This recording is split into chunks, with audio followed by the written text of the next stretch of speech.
Thousands of miles away from pharmacies we trust, Indian drug makers produce the medicines we need. What happens inside those plants is rarely seen. Shocking inspection reports continue to roll in on a monthly basis. For more than a year, we've followed the trail from FDA files to factory gates in one of India's pharmaceutical hubs. We obtained hundreds of pages of inspection reports and warning letters. Over and over again, we found the same pattern. Manufacturers cited for falsified data, filthy conditions, and incorrectly made medicines, all tied to the global pipeline that supplies many U.S. hospitals and pharmacies.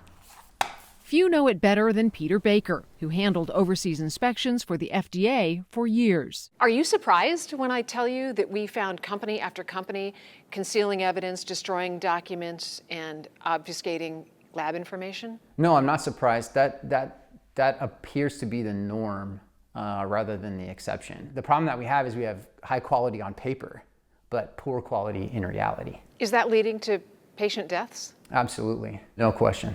We sent a crew to Telangana, one of India's hubs for pharmaceutical drugs and medicines sold in the U.S. Our investigation led us first to one of the biggest names in India's pharmaceutical industry, Aurobindo. From antibiotics to heart medication, Aurobindo supplies millions of doses to the United States every year.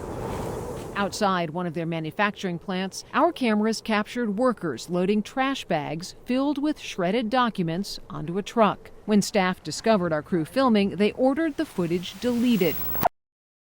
It wasn't. Does that incident raise alarm bells for you?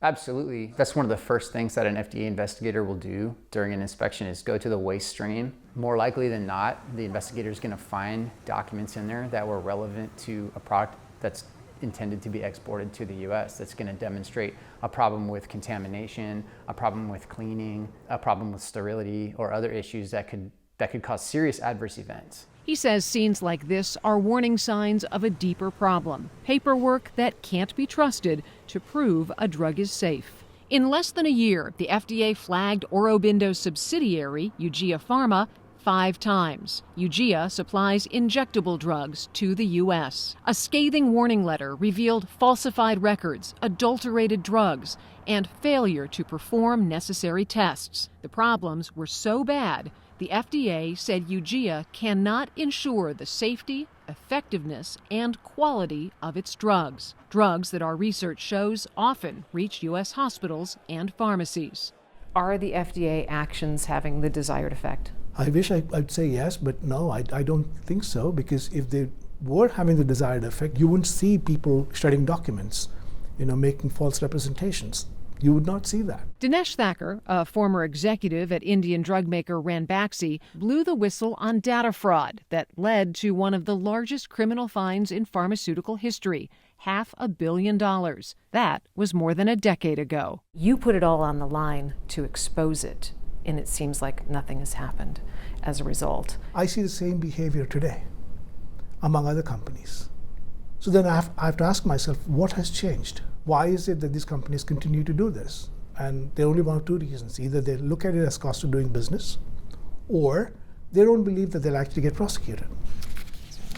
In fact, despite decades of egregious violations tied to deaths, illnesses, and injuries, only once since Ranbaxy has the Department of Justice pursued action against Indian pharmaceutical companies. Just last year, Natco Pharma, a key supplier to the U.S. for everything from cough syrup to chemotherapy drugs, had 2 recalls.